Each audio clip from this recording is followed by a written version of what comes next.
عزیز دوستو، بزرگوں اور بھائیوں، امیر المومنین خلیفۃ المسلمین مراد مصطفیٰ صلی اللہ تعالی علیہ وسلم حضرت سیدنا عمر فاروق رضی اللہ تعالیٰ عنہ کو 26 ذی الحج کو زخم لگا تھا، قاتلانہ حملہ آپ پر کیا گیا تھا، اور یکم محرم الحرام کو اسلام کے اس بطل جلیل،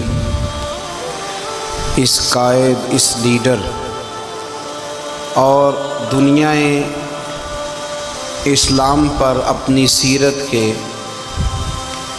انمٹ نقوش چھوڑنے والے اس خوبصورت انسان نے دنیا سے پردہ فرمایا۔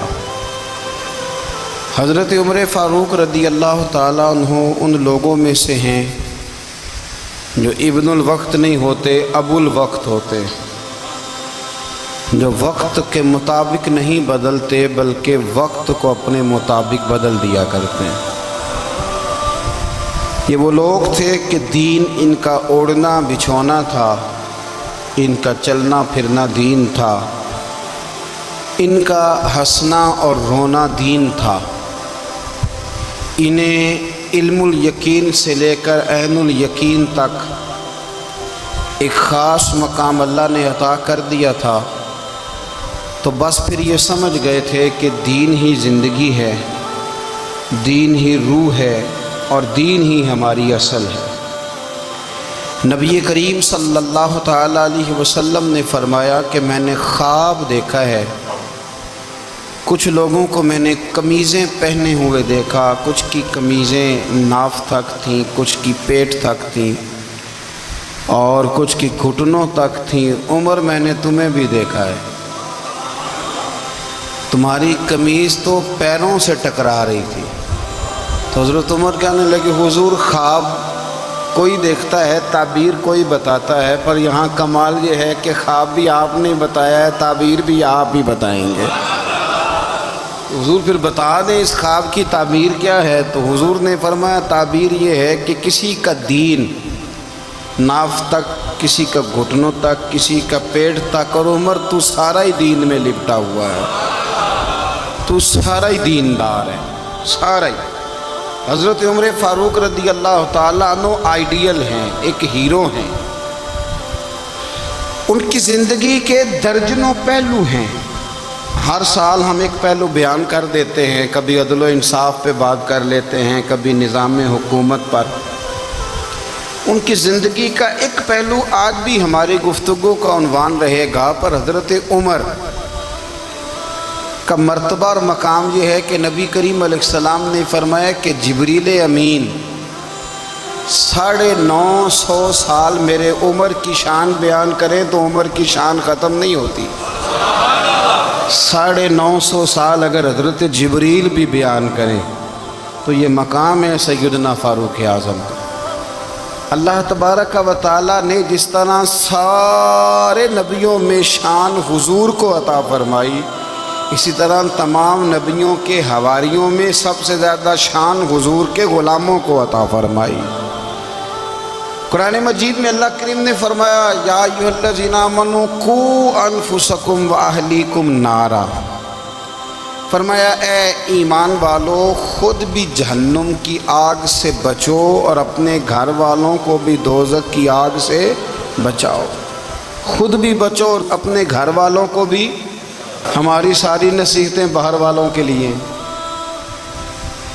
باہر ہمیں بہت بڑا لیکچر بھی دینا پڑے تو چلتا ہے، بہت بڑی داستان سرائی بھی کرنی پڑے تو چلتی ہے۔ سٹیٹس اور معیار یہ ہے کہ سارا کچھ باہر والوں کے لیے، اور گھر کے وہ پھول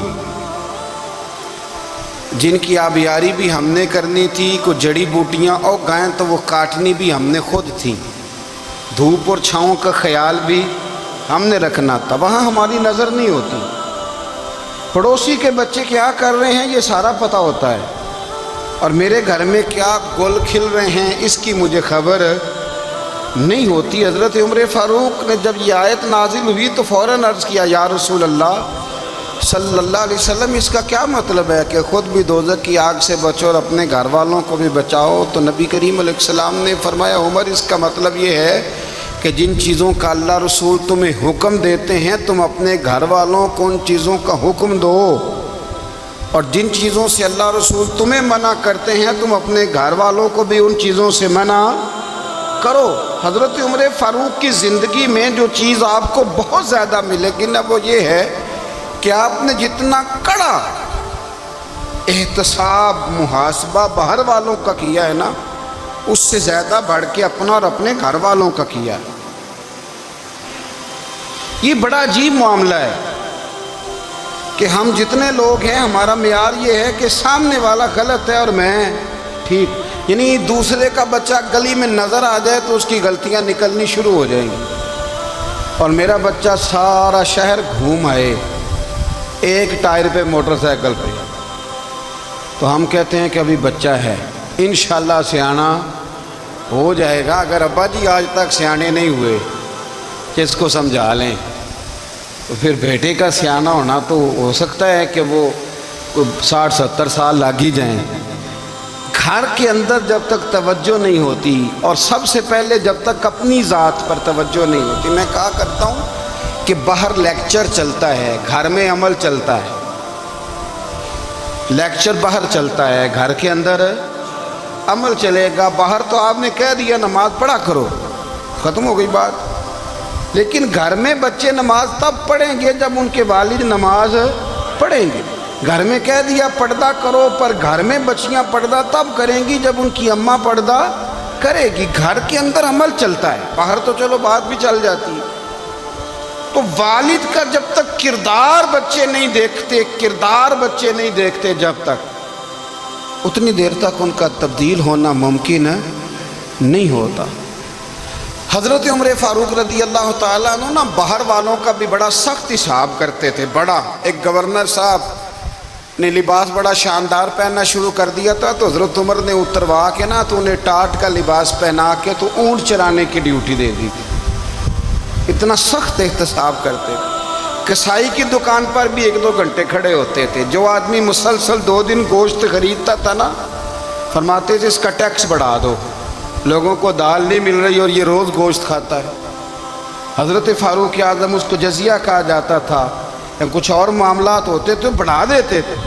مسلسل جو 2 دن آدمی گوشت کھاتا تھا فرماتے تھے مدینے میں غربت ہے، اگر یہ والا نظام تم کرو گے تو غریب لوگ کس کی طرف دیکھیں گے۔ لیکن اس سے زیادہ بڑھ کر جو ان کی زندگی کا معیار اور سٹیٹس تھا وہ یہ تھا کہ اپنے گھر کا خاص خیال رکھتے، خاص توجہ کرتے۔ ملک شام سے اور ایران سے کچھ لوگ آپ کی خدمت میں آئے تو وہاں سے کچھ کنیزیں بھی آئیں ان کے بادشاہ کا پیغام لے کے۔ شاہ ایران کی کنیز کو ملکہ نے کہا کہ نا حضرت عمر کی زوجہ کو دیکھ کے آنا ذرا کس طرح کی ہے۔ ہمارے ملک میں کیا کہتے ہیں خاتون اول، باقی سارے دعوں میں خاتون اول، ذرا خاتون اول کو دیکھ کے آنا۔ تو وہ جب آئی نا گھر میں ملنے تو کہا کہ مجھے میری ملکہ نے کہا تھا کہ عمر کی زوجہ سے اہلیہ سے ملاقات کر کے آنا۔ تو حضرت عمر کی اہلیہ نے نا ایک جوڑا کپڑوں کا دے دیا ملکہ کے لیے اور ایک خوشبو کی شیشی دے دی۔ اب جب وہ تحفے وہاں گئے تو اس ملکہ نے نا کچھ سونے کا سامان بھیجا، کچھ زیورات بھیجے، کچھ تحائف بھیجے۔ جب حضرت عمر کے گھر آئے نا وہ خادم لے کے آیا، اس نے کہا جی آپ کی اہلیہ نے تحفے بھیجے تھے، تو جواب میں شاہ ایران کی بیوی نے یہاں جس ملک کا وہ سفیر تھا انہوں نے بھی یہ بھیجے۔ تو حضرت عمر فاروق نا وہ تحفے لے کے گھر گئے تو جا کے کہنے لگے اپنی اہلیہ سے یہ تو کب سے تحفے تحائف بھیجنے لگ گئی ہے، یہ کب سے نظام شروع ہو گیا؟ تو کہ حضور تحفہ دینا لینا تو ٹھیک ہے، سنت ہے، محبت بڑھتی ہے، تو یہ کوئی قباحت نہیں، اور میں نے اپنی ذاتی استعمال کے لیے جو چیزیں رکھی تھی وہ میں نے دی ہیں۔ تو حضرت عمر فاروق رضی اللہ تعالیٰ عنہ فرمانے لگے ہم نے کسی ملک کے ساتھ اور اس کے بادشاہ کے ساتھ ذاتی تعلق نہیں بنانا، تعلق جو بھی بنے گا رسول اللہ کے دین کی برکت سے بنے گا۔ ذاتی رشتے نہیں ہم نے قائم کرنے، ذاتی آپ کے ملک کی جو ایئر لائن جس کا ہر سال خسارے کا ڈنڈورا پیٹا جاتا ہے نا، وہ ہمارے بادشاہ صاحب اور صدر صاحب اگر غیر ملکیوں کو گھوڑا کبھی بھیجنا ہو نا، گھوڑا، تو پورا ایک جہاز گھوڑا لے کے تحفے میں جاتا ہے، پورا جہاز غریب قوم کا۔ یہ سرمایہ، اور قوم بڑی بادشاہ ہے، لائنوں میں لا کے ووٹ دیتی ہے۔ دو کام ہمیشہ لائن میں لا کے کرنے، ایک بل لائن میں لا کے جمع کرانا ہے اور ایک ووٹ لائن میں لا کے، تاکہ پھر پورے 5 سال لائن میں ہی لگے رہیں۔ مرضی سے آپ ووٹ دینا، پر جو بات درست ہے اس کو سنو۔ حضرت عمر فاروق رضی اللہ تعالیٰ عنہ نے اپنی اہلیہ سے پوچھا کتنے کا تھا وہ تیرا جوڑا اور خوشبو کی شیشی؟ انہوں نے کہا 3 دینار کی۔ فرمایا یہ 3 دینار تیرے، اور باقی جو تحفے آئے ہیں وہ تو خود کہہ، چونکہ اس نے تیرے نام بھیجے ہیں، تو کہہ کہ میں مال غنیمت میں دیتی ہوں، تو کہہ میں مسلمانوں کو کہہ۔ تو زوجہ ہنس پڑی، کہنے لگی میں نہ بھی کہوں تو مجھے کہنا تو پڑے گا ہی، کہنا تو میں نے ہے ہی، کیونکہ سامنے عمر فاروق ہیں، لہذا فرمایا کہہ دیتی ہوں میں نے دیا خزانے کو۔ حضرت عمر نے جمع کرا لیا۔ میں یہ کیا بات ہوئی؟ میرے گھر والے جو مرضی کریں، ان کا معیار زندگی جس طرح کا مرضی ہو۔ اور حضرت عمر ایک جملہ کہا کرتے تھے، اللہ کرے کہ یہ باتیں اس دور حاضر میں ہماری سمجھ میں آئیں۔ حضرت عمر فاروق رضی اللہ تعالیٰ عنہ اپنے بچوں کو فرمایا کرتے تھے کہ بہت آدمی کو بھوک لگی ہو نا، اور پھر اس کی پسند کا کھانا پکا ہو، تو اتنے شوق سے وہ اس کھانے کو دیکھتا ہے نا، فرمایا اس طرح پوری قوم اپنے بادشاہوں کے خاندان کو دیکھتی ہے، اس تیزی کے ساتھ دیکھتے ہیں کہ ان کے گھر میں کیا ہو رہا ہے، ان کا معیار زندگی کیا ہے، ان کا سٹیٹس کیا ہے۔ آپ کے بچے دونوں کاروبار کے لیے مصر گئے، ایک بہت بڑا قافلہ گیا مدینے سے مصر تجارت کے لیے، تو یہ گئے تجارت کے لیے، تو حضرت عبداللہ ابن عمر، حضرت عبید اللہ ابن عمر، حضرت عمر کے دونوں بیٹے گئے۔ جناب عمر فاروق کے بچے جب وہاں پہنچے تو مصر کے گورنر نے نا لوگوں کو تعارف کرایا کہ یہ عمر فاروق کے بیٹے ہیں۔ ایک چھوٹی سی بات کر دوں، یہ چودھری کے بیٹے کو کون بتاتا ہے کہ تو چودھری کا بیٹا ہے؟ باہر والے بتاتے ہیں، گھر والے۔ اور سیٹھ صاحب کے بیٹے کو کون بتاتا ہے کہ تو سیٹھ صاحب کا بیٹا ہے؟ اور مالک کو کون بتاتا ہے کہ تو مالک کا بیٹا ہے اور یہ کرایہ دار ہے؟ یہ کون بتاتا ہے؟ یہ سوچ ہم دیتے ہیں بچوں کو، چودھری اور کمی کی سوچ، امیر اور غریب کی سوچ، مالک اور کرایہ دار کی سوچ، گھر کے مالک کی اور کام کرنے والے کی سوچ، یہ ہم دیتے ہیں۔ یاد رکھنا، یہ ہم دیتے ہیں، یہ ہمارا مزاج ہے، یہ باہر سے نہیں آتی۔ تو کوئی شہزادہ ہے، تو سیٹھ ہے، تو نواب ہے، یہ سوچ باہر سے نہیں آتی، یہ اماں سوچ دیتی ہے، اماں، یہ ابا سوچ دیتا ہے۔ اور پھر جب تباہی اترتی ہے تو اس کے ذمہ دار بھی باہر والے نہیں ہوتے، گھر والے ہوتے ہیں، گھر والے۔ ہمارے بچوں کی طبیعتوں پر زیادہ نقش باہر والوں کا نہیں ہوتا، گھر والوں کا ہوتا ہے، یاد رکھیے گا۔ حضرت عمر فاروق رضی اللہ، بچے ہیں، شہزادے ہیں، وہ کاروبار کرنے گئے اور وہاں بتایا گورنر صاحب نے کہ یہ فاروق اعظم کے بچے امیر المومنین کے۔ لوگوں نے ان سے زیادہ مال خریدا، تجارت میں زیادہ نفع ہوا۔ ظاہر ہے کہ وہ آپ کے جو اللہ خیر کرے حکمران ہیں، ان کے کاروبار کتنے ملکوں میں ہیں، کس بنیاد پر ہیں؟ وہ صرف اس بنیاد پر کہ وہ حکمران رہے، ان کے لیے آسان تھا بڑے لوگوں سے تعلقات بنانا۔ حضرت عمر فاروق رضی اللہ تعالیٰ عنہ کے بچے ڈھیروں مال کما کے جب واپس آئے نا، تو حضرت عمر سے آ کے بچوں نے بطور محبت کا، ابا جی اللہ نے بڑا ہی فضل کیا ہے، بڑا مال کمایا الحمدللہ، یہ دیکھیں کتنا نوازا ہے۔ تو حضرت عمر کہنے لگے سارے قافلے نے اتنا ہی کمایا ہے؟ سارے قافلے نے اتنا ہی کمایا ہے؟ کہ حضور نہیں، سارے قافلے نے اتنا نہیں کمایا، سب کو اتنا نہیں ملا۔ وہ تو وہاں گورنر صاحب نے لوگوں کو تعارف کرایا تھا کہ یہ عمر کے بچے ہیں، تو لوگوں نے پھر ہم سے بڑا ہی خریدا۔ تو حضرت عمر فرمانے لگے ٹھیک ہو گیا، میں بات سمجھ گیا، اس طرح کرو، جو تمہاری اصل زر تھی نا، جو راز تھی، وہ رکھ لو اور باقی سارا مال مال خزانہ میں جمع کرا دو، اس لیے کہ یہ تم نے تجارت نہیں کی، یہ تم نے اپنے باپ کا نام بیچا ہے، یہ تم نے امیر المومنین کے بیٹے ہونے کا فائدہ اٹھایا ہے.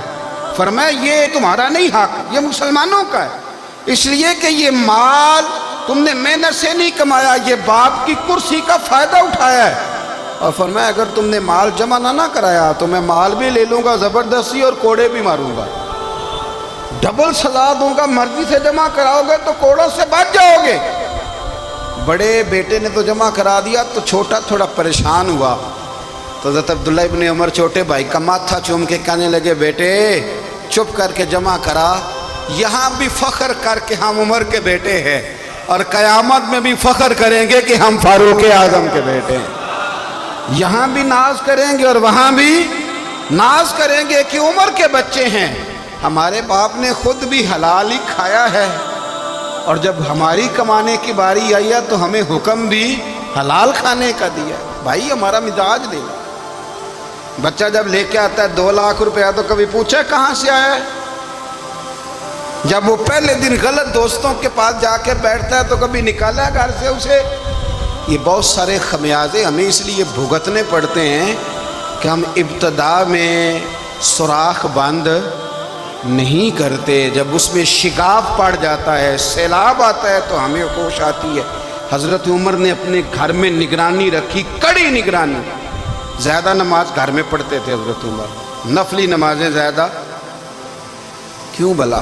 میرے صاحب مجھے حکم دیتے تھے کہ فرض نماز کے علاوہ نمازیں گھر میں پڑھنا، بچوں کو عادت پڑے گی، ذوق پیدا ہوگا، ان کو پتہ چلے گا کہ ہمارے گھر میں 5 وقت کوئی اور کام بھی ہوتا ہے.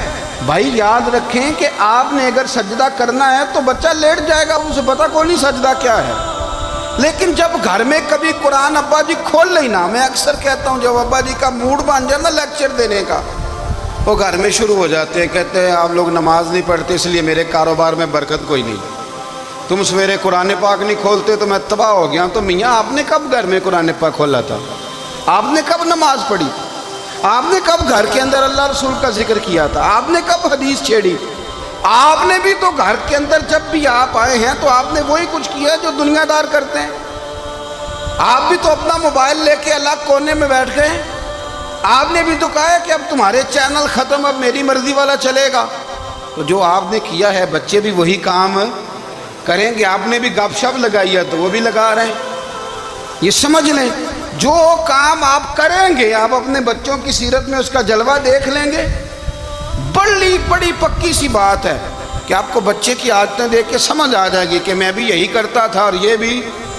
حضرت عمر فاروق رضی اللہ تعالیٰ عنہ وصال فرما گئے تو آپ کے وصال کے بعد حضرت عثمان غنی رضی اللہ تعالیٰ عنہ نے آپ کی ایک بیوہ سے نکاح کیا. حضرت عمر کی ایک بیوہ سے جب وہ آپ کے نکاح میں آئی تو کہنے لگی حضرت عثمان غنی سے کہ حضور نہ تو میں خوبصورت ہوں اور نہ میں جوان ہوں، نہ آپ کی کوئی خدمت کر سکتی ہوں، میرے ساتھ نکاح کرنا سمجھ میں نہیں آیا.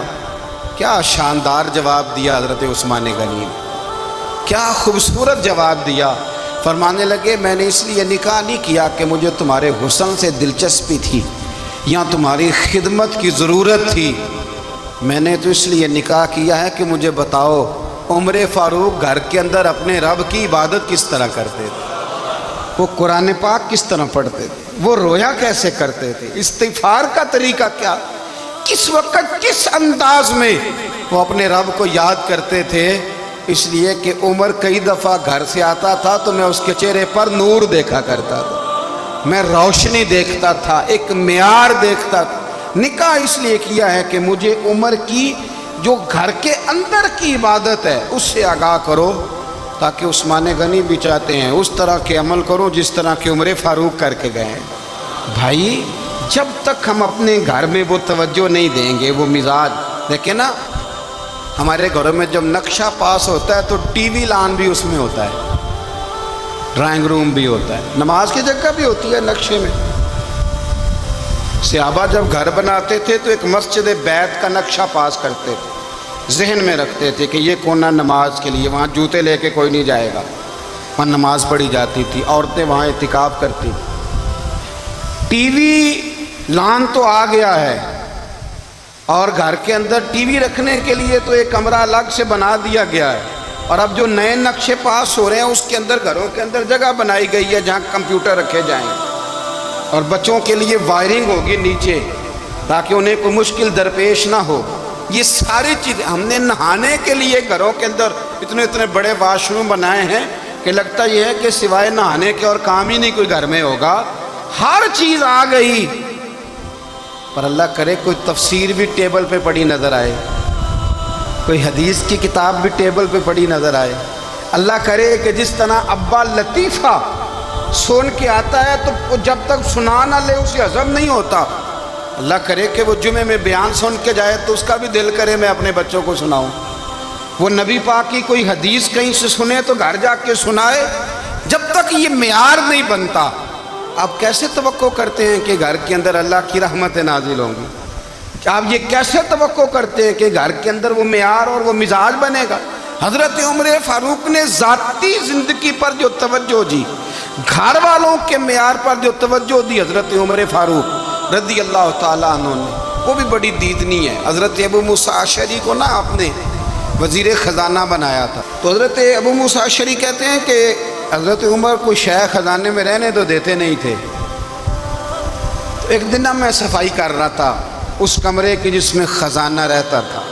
ہمارے تو ملک میں جو جاتا ہے وہ صفائی کر کے ہی جاتا ہے, اللہ خیر کرے. اور خیر معیار بدلتا ہے. جو پچھلی حکومت ہوتی ہے وہ قرضہ اٹھاتی ہے, وہ باہر سے جاتی ہے تو قرضہ لے کے آتی, اور جو نہیں آتی ہے وہ کہتی ہے ہمیں پیکج مل گیا ہے. وہ قرضہ نہیں اٹھاتے. ان کو کیا ملتا ہے؟ یعنی پچھلی نے قرضہ لیا تھا اور ہم نے, واہ جی واہ کیا خوبصورت انداز ہے. اس کا نام بدل کے نا, انہوں نے قرضہ لیا تھا اور ہم نے, میں کہا بڑے شاندار سیانے بندے ہو گئی. حضرت سیدنا ابو موسیٰ اشعری کہتے ہیں کہ میں نے نا مال غنیمت کی صفائی کی تو 1 دینار مجھے نا کہیں پڑا ہوا مل گیا. تو فرماتے ہمیں اجازت ہوتی تھی کہ 1 دینار ہم اپنی مرضی سے کہیں خرچ کر سکتے تھے. اگر آپ ناراض نہ ہوں تو ہمارے ہاں جب چیئرمین صاحب, ناظم صاحب ٹھیکے دیتے ہیں تو ٹھیکیدار ان کا چھوٹا بھائی ہوتا ہے, یا چچا کا بیٹا ہوتا ہے, یا خالہ کا بیٹا ہوتا ہے. وہ خود ناظم ہوتے ہیں اور ان کا چھوٹا بھائی ٹھیکیدار ہوتا ہے. یعنی وہ نا سارا کچھ گھر کے اندر ہی رہتا ہے. گھر کے اندر ایک پیسہ دیتا ہے, دوسرا واپس اس کو واپس کر دیتا ہے. گھر کے اندر ہی. اب تو خیر ہمارے لوگ سمجھدار ہو گئے. ایک بندہ ایک سیاسی جماعت میں ہوتا ہے, دوسرا دوسری میں, اور تیسرا جس کی بھی حکومت آئی, حکومت تو ہماری رہے گی نا, ایک بندہ تو ہے نا اس جماعت میں. یہ اچھا لوگوں نے ایک طریقہ نکالا ہے. تو حضرت عمر کے بیٹے گزر رہا تھا تو حضرت ابو موسیٰ اشعری کہتے ہیں میں نے صفائی کی تو 1 دینار نکلا. تو میں نے وہ 1 دینار نا حضرت عمر کے بیٹے کو دے دیا. میں نے کہا لو بیٹا اپنے چچا کی طرف سے تحفہ. اور گھر جا کے انہوں نے حضرت عمر کو بتایا کہ چچا نے پیسے دیے ہیں. چھوٹے بچے تھے. حضرت عمر نے حضرت ابو موسیٰ اشعری کو بلا لیا اور بلا کے فرمانے لگے میں تو تمہیں اپنا دوست جانتا تھا اور تو نے میری اولاد کو ہی دنیا دار بنانا شروع کر دیا. میرے بچوں کو ہی تم نے دنیا دار پیسوں پہ لگانا شروع کر دیا. میں تو تمہیں یار سمجھتا تھا. فرمایا تمہیں چاہیے تھا میرے بیٹے کو نصیحت کرتے کہ بیٹا پیسوں سے رب راضی نہیں ہوتا, اس کی رضا والے کام کیے جائیں تو رب راضی ہوتا ہے. اور فرمایا تمہیں کوئی اور گھر نہیں ملا تھا تباہ کرنے کے لیے, میرا ہی گھر ملا تھا. اٹھاؤ اپنا دینار اور خبردار آج کے بعد میرے بچوں کے ساتھ یہ والی نیکی نہ کرنا. اور ہمارا کیا سٹیٹس ہے؟ دوستی ہے یہ اس سے جو تحفے زیادہ دے, جو بچوں کو خراب کرنے میں مدد زیادہ کرے اس کے ساتھ گرانا. حضرت عمر نے گھر پہ اور سب سے بڑھ کر اپنی ذات پہ توجہ کی. حضرت ابو مالک رضی اللہ تعالیٰ عنہ کہتے ہیں میں عمر کے پیچھے پیچھے ایک باغ میں گیا, اکثر اس باغ میں جایا کرتے تھے. اور عمر جا کے نا تو درخت کے نیچے بیٹھ گئے اور فرمانے لگے او امیر المومنین اللہ سے ڈر جا, ورنہ جس رب نے حکومت دی ہے وہ عذاب بھی بڑھا دے گا. ڈر جا رب سے. کبھی ساری زندگی حضرت عمر نے اپنا کوئی تعارف نہیں کرایا, کبھی نہیں. ایک بندے نے آپ کے سامنے تعریف کر دی آپ کی تو فرمانے لگے تو خود بھی ہلاک ہوا اور مجھے بھی ہلاک کر دیا. کیا ضرورت پڑی ہے میری تعریفیں کرنے کی؟ اتنی دیر میری تعریف میں لگائی. اللہ کا ذکر کرتا رب تجھے ثواب دیتا, حضور پہ درود پڑھتا تو رب تیرے اوپر رحمتیں نازل کرتا. کس چکر میں؟ آج جتنا اچھی کوئی خوشامد کرے اتنی اچھی وزارت ملتی ہے، جتنی اچھی اس کو جو ہے وہ چاپلوسی کرنی آیا درجہ بھی اسے اتنا ہی اچھا ملتا ہے۔ حضرت عمر فاروق رضی اللہ تعالیٰ عنہ آپ کے بیٹے کہتے ہیں، صاحب فتوح الشام نے لکھا ہے، آپ کے صاحبزادے کہتے ہیں میں نکلا تو میرے ابا جی نا اپنی پشت پر مشکیزہ رکھ کے کنویں سے پانی بھر کے آ رہے، میں دوڑ کے آگے گیا، میں نے کہا ابا جی مجھے دے دے۔ فرمانے لگے بیٹا تیرا کیا خیال ہے، کوئی اور نہیں تھا مشکیزہ بھر کے لانے کے لیے، تیرا کیا خیال ہے؟ کہا ابا جی بڑے لوگ تھے پر آپ کیوں اٹھا رہے ہیں؟ فرمانے لگے نفس نا ذرا میرا بڑا ہو گیا تھا، اسے ذرا ذلیل کر رہا ہوں، ذرا اپنا محاسبہ کر رہا ہوں، یہ مجھے کہہ رہا تھا تو بڑی چیز ہے، تو میں نا ابھی مشکیزہ گھر رکھ کے آؤں گا، پھر تیری ماں نے مجھے کہا ہے کہ گھر میں لکڑیاں کوئی نہیں جلانے کے لیے، پھر میں جنگل سے لکڑیاں کاٹ کے لاؤں گا، امیر المومنین بن کے نا تو میرا نفس تھوڑا بڑا ہو گیا۔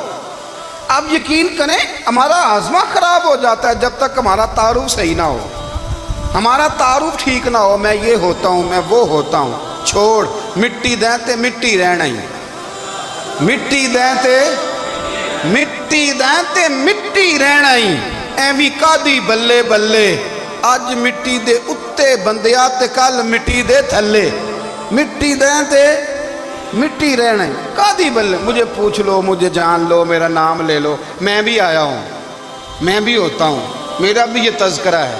جس کو اپنا تعارف کرانا پڑ گیا اس سے بھی زیادہ کمزور کوئی ہے، فوٹو میں دکھاتا پھرتا ہے فلانے کے ساتھ فوٹو فلانے، تو کمزور بندے یہ کام کر۔ حضرت عمر فاروق اللہ اکبر، حضرت عمر جیسا بندہ 24 لاکھ مربع میل کا حکمران، اور شاہ روم کو خط لکھ کے کہتا ہے میں منت نہیں کرتا میں حکم دیتا ہوں، اتنا تگڑا بندہ۔ جنگ قادسیہ کے لیے حضرت سعد بن ابی وقاص کو بھیجا، فتوح الشام پڑھ کے دیکھیں۔ حضرت عمر بڑے پریشان ہیں، اتنے دن ہو گئے کوئی رپورٹ ہی نہیں آئی، اب تو موبائل ہے نا تو ایک ایک منٹ کی رپورٹ لیں آپ، بلکہ آپ ایک ایک منٹ کی فوٹو لیں، آپ رپورٹ تو دور رہ گئی۔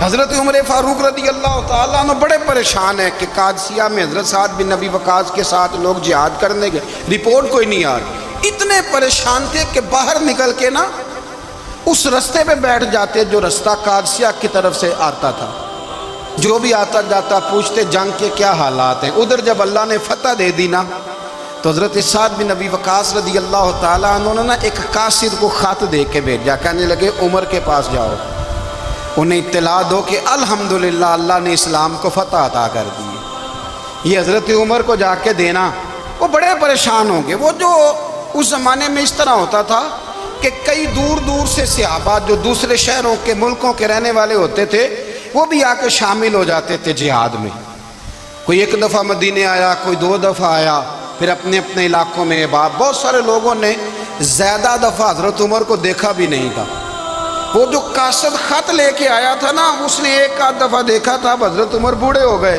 وہ پہچانتا نہیں تھا، ادھر سے وہ خط لے کے آ گیا۔ حضرت عمر مدینے سے باہر نکل کے اس روڈ پہ بیٹھے تھے جو قادسیہ سے آتا تھا، جب وہ اس آدمی کو آتے دیکھا تو حضرت عمر اٹھ کے کھڑے ہو گئے، فرمانے لگے قادسیہ سے آ رہے ہو؟ وہ کیا کہتا ہے؟ پھٹے پرانے کپڑے، ٹوٹے ہوئے جوتے، سر پہ پرانی پگڑی، کہنے لگے غلام مدینے کے رہنے والے ہو؟ حضرت عمر کہنے لگے ہاں مدینے کا ہوں۔ کہا میں قادسیہ سے آیا ہوں، الحمدللہ اللہ نے اسلام کو فتح دے دی ہے، الحمدللہ کفر کی کمر ٹوٹ گئی ہے۔ اس نے یہ بات کر کے تو گھوڑے کو ایڑی لگائی، گھوڑا دوڑنے لگا مدینے کے، حضرت عمر بھی ساتھ ساتھ دوڑ رہے، فرمانے لگے اچھا بتاؤ خالد بن ولید کا کیا حال ہے؟ تھوڑا آگے جا کے فرمانے لگے اسامہ بن زید کیسے؟ وہ کہتے ٹھیک ہے۔ پھر اس نے اور گھوڑا، عمر ساتھ ساتھ دوڑ رہے ہیں، ساتھ ساتھ 24 لاکھ مربع میل کا حکمران، ایک جوتا پیر سے نکل گیا، عمر دوڑ رہے ہیں۔ آگے جا کے پوچھتے ہیں سعد بن ابی وقاص کا کیا حال ہے؟ کہا حضور وہ بھی ٹھیک ہے۔ کتنے لوگ میرے شہید ہو گئے مسلمانوں میں سے؟ کہنے لگا صحیح گنتی کا نہیں پتا، یہ لفظ ادا ہوتے ہوتے مدینے کی سرحد آ گئی۔ لوگوں نے عمر کو گھوڑے کے ساتھ دوڑتے دیکھا تو کہا امیر المومنین کیوں دوڑ رہے ہیں؟ وہ غلام چھلانگ لگا کربلا کے نیچے آیا، قدموں میں بیٹھ گیا، کہنے لگا حضور آپ نے بتایا ہی نہیں، آپ امیر المومنین ہیں۔ آپ فرمانے لگے کیا بتاتا، میں تو اونٹ چرانے والے کا پتر ہوں، کیا بتاتا، وہ عمر ہوں جس نے اپنے گناہوں کا حساب دینا ہے، کیا بتاتا۔ جو سعد بن ابی وقاص کو جہاد پہ بھیج کے خود بزدلوں کی طرح گھر میں بیٹھا ہے، کیا بتاتا۔ کوئی حیثیت نہیں، کوئی طاقت، تو نے اچھا کیا، تو تو مجاہد تھا، مجھے ساتھ ساتھ دوڑایا، تو نے اچھا کیا۔ جتنے لوگ تھے چیخیں مار کے رونے لگے۔ حضرت فاروق اعظم سے کہنے لگے عمر جب تک تیرے جلوے رہیں گے اللہ کامیابیاں ہی عطا فرمائے گا، جب تک تیرا رنگ رہے گا اللہ تعالیٰ نوازتا ہی رہے گا۔ کچھ نہیں کبھی اپنا آپ ظاہر ہی نہیں کیا۔ بہت بڑے تھے، بہت بڑے تھے حضرت عمر، بڑے تھے۔ حضرت ابو رافع غلام تھے، قرآن پاک بڑا سونا پڑھتے تھے۔ حضرت عمر جب بھی انہیں ملتے کہتے ابو رافع تو عمر سے اچھا ہے، قرآن بڑا شاندار پڑھتا ہے۔ تو وہ کہتے حضور اگر میں قرآن صحیح پڑھتا ہوں تو آپ کو قرآن کی تشریح زیادہ صحیح آتی ہے، آپ بھی تو مجھ سے افضل ہیں۔ تو آپ فرماتے نہیں پھر بھی تو مجھ سے افضل ہے۔ کیوں؟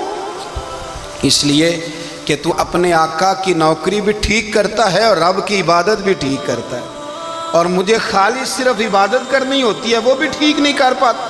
ساری زندگی اپنا محاسبہ، ساری زندگی اپنے گریبان میں دیکھا، ساری زندگی اپنے آپ کو پرکھا، اپنے آپ کو ٹٹولا۔ 62 سال عمر بیت گئی۔ حضرت حذیفہ بن یمان ایک صحابی تھے، میرے نبی کریم علیہ السلام نہ ان سے راز کی باتیں کرتے تھے۔ ہر بندے کا ہاضمہ ٹھیک نہیں ہوتا، سب سے راز کی بات نہیں کرنی چاہیے۔ حضرت حذیفہ بن یمان کہتے ہیں حضور راز کی باتیں بتاتے۔ مدینہ منورہ میں جو منافقین تھے ان کی لسٹ بھی نبی پاک نے حضرت حذیفہ بن یمان کو دی تھی۔ جب کوئی مشکوک آدمی مر جاتا نا تو صحابہ کہتے ہیں ہم دیکھتے اگر حضرت حذیفہ نے جنازہ پڑھا ہے تو ہم بھی جنازہ پڑھ لیتے۔ نبی پاک نے بھی کچھ جنازے نہیں پڑھے، ترمذی میں ہے، فرمایا عثمان سے جو بغض رکھے اس کا جنازہ نہیں پڑھیں گے۔ حضرت حذیفہ بن یمان اگر جنازہ پڑھتے تو لوگ پڑھتے، وہ نہ پڑھتے تو لوگ جنازہ نہ پڑھتے۔ حضرت حذیفہ بن یمان کہتے ہیں جناب عمر فاروق کی خلافت کے آخری ایام تھے، کچھ دنوں کے بعد وہ شہید ہو گئے۔ فرماتے ہیں آدھی رات کا وقت تھا، میں گھر میں سویا تھا بڑا بے فکر، اچانک میرے دروازے پہ دستک ہوئی، میں گھبرا کے اٹھا، اتنی رات کو کون آیا؟ کہتے ہیں قربان جاؤں، دروازے پہ گیا تو امیر المومنین فاروق اعظم دروازے پہ۔ میں نے کہا عمر کوئی حکم تھا تو مجھے بلا لیتے۔ کہنے لگے میں نا امیر بن کے نہیں آیا، تیرا ویر بن کے آیا ہوں۔ امیر المومنین کی حیثیت سے سرکاری کام سے بلاتا تو وہاں بلاتا، مجھے ایک ذاتی کام پڑ گیا۔ کہتے میں نے عمر کو گھر کی اندر بلا کے چارپائی پہ بٹھایا، میں نے کہا حضور میں غریب آدمی، میں کیا آپ کے کام آ سکتا ہوں؟ تو کہتے ہیں انہوں نے نا مجھے ساتھ بٹھا لیا، پھر میرا ہاتھ پکڑ لیا، کہنے لگے تو عمر کو جانتا ہے؟ عمر جھوٹ نہیں بولتا، تو جانتا ہے عمر وعدوں کا پکا ہے؟ کہا حضور جانتا ہوں۔ کہا میں اس وقت آیا ہوں جب دیکھ بھی کوئی نہیں رہا۔ حضرت حذیفہ بن یمان کہتے ہیں پریشان ہو گیا، حضور پہیلیاں نہ بجھوائیں، مہربانی کریں بتائیں کدھر آئے ہیں؟ حضرت عمر فاروق فرمانے لگے 62 سال کا ہو گیا ہوں، 63 میں چل رہا ہے، داڑھی سفید ہو گئی ہے، پھل پک گیا، اٹھ فریدہ ستیا، داڑھی آ گئی پور، اگا نیڑے آ گئی، پچھا رہ گئی دور، اب قبر اشر کا معاملہ صاف نظر آنے لگا ہے۔ کہا حضور مجھ سے کیا چاہتے ہیں؟ حضرت عمر رو پڑے، کہنے لگے آج میں عشاء کے بعد نکلا ہوں تو نبی پاک کے صحابہ مجھے نیک کہہ رہے تھے، پھر میں نے بچوں کی ماں سے اور بچوں سے بھی پوچھا ہے، وہ بھی مجھ سے راضی ہیں، پر حذیفہ تیرے ساتھ نبی پاک راز کی باتیں کرتے تھے، سچ بتا کہیں عمر کا نام منافقوں میں شامل تو نہیں؟ سچ بتاؤ ان منافقین میں تو شامل نہیں، کہیں اوپر سے تو نہیں سارا کچھ؟ حضرت حذیفہ بن یمان کہتے ہیں میں باپ کے مرنے پہ اتنا نہیں رویا جتنا عمر کے سوال پہ رویا۔ میں قدموں میں بیٹھ گیا، میں نے کہا نہیں عمر یہ تو میں نے نہیں سنا، لیکن یہ میں نے نبی پاک سے ضرور سنا ہے کہ میرے بعد اگر کوئی نبی ہوتا تو عمر ابن خطاب ہوتا۔ یہ میں نے اپنے کانوں سے سنا ہے کہ عمر جس گلی سے گزرے شیطان راستہ بدل جاتا ہے۔ یہ میں نے اپنے کانوں سے سنا ہے کہ 950 سال حضرت جبریل جناب عمر کی شان بیان کریں تو پھر بھی بیان نہیں ہو سکتا۔ یہ میں نے ضرور سنا۔ دوستو، ساری زندگی حضرت عمر نے اگر دوسروں کا محاسبہ کیا تو اپنا اور اپنے بچوں کا بھی کڑا خیال رکھا، اپنی ذات پر بڑی توجہ دی۔ جو لوگ اپنا بھول جاتے ہیں نا، ہمیں اپنی صحت کا بڑا خیال ہے لیکن اپنی روحانی زندگی کا کوئی خیال نہیں ہے، قلبی زندگی کا کوئی تصور نہیں ہے۔ آپ یقین کریں، موٹا آدمی کمزور ہونے کے لیے جدوجہد کر رہا ہے، کمزور طاقتور ہونے کے لیے، لیکن جس کو کتنے دن بیت گئے اللہ رسول کی یاد میں رویا ہی نہیں، کتنے دن بیت گئے نعت سننے کو دل ہی نہیں چاہا، جسے مہینوں بیت گئے اور قرآن پاک کی طرف نظر ہی نہیں گئی، وہ فکر مند ہی نہیں۔ زندگی زندہ دلی کا نام ہے، مردہ دل کیا خاک جیا کرتے ہیں۔ بھائی، حضرت عمر کی زندگی دور حاضر میں ہمیں یہ سبق دیتی ہے کہ کڑی نگرانی رکھو اپنے پودوں کی، کڑا خیال رکھو اپنے ذاتی باغ کا، اور یہ جو تمہارے دل کی دنیا ہے، یہ تمہاری روح کی زندگی ہے، اس کا محاسبہ کرتے رہو۔ نبی کریم علیہ السلام نے فرمایا اپنا حساب خود کر لو قبل اس کے کہ تمہارا حساب کیا جائے۔ اپنا حساب، ہم ساری دنیا کا حساب کرتے پھرتے ہیں، کوئی کہاں سے کماتا ہے کہاں کھاتا ہے، پر اپنا حساب حضور نے فرمایا حساب کر لو قبل اس سے کہ تمہارا حساب۔ مولا علی فرماتے ہیں نماز پڑھ لو قبل اس کے کہ تمہاری نماز پڑھی جائے۔ اپنا محاسبہ کریں، تھوڑا سا نا اوپر دائیں بائیں دیکھنے کی بجائے تھوڑی سی گردن جھکا کے نا، درویش کہتے ہیں برے بندے نو میں لبن ٹریا تے جگ تے ملیا نہ کوئی، اپنے اندر چاتی پائی تے میتھوں برا نہ کوئی۔ تھوڑی سی نا، تھوڑی سی اپنی طرف توجہ دیں۔ ہم نا بے چین وقت گزار رہے ہیں، بے قرار ہیں، بے سکون ہیں۔ سبب یہ ہے کہ ہم نے نا اپنا حساب کرنا چھوڑ دیا ہے۔ حساب کرو گے، بے حساب تو بندہ روٹی کھا لے تو بیمار ہو جاتا ہے، اور اگر زندگی بے حساب گزرے، گناہوں کا حساب بھی نہ کیا جائے، تقوی کی طرف توجہ ہی نہ کی جائے، تو پھر زندگی دشوار ہو جاتی ہے۔ ہمیشہ مدحت خیر الانام میں گزرے۔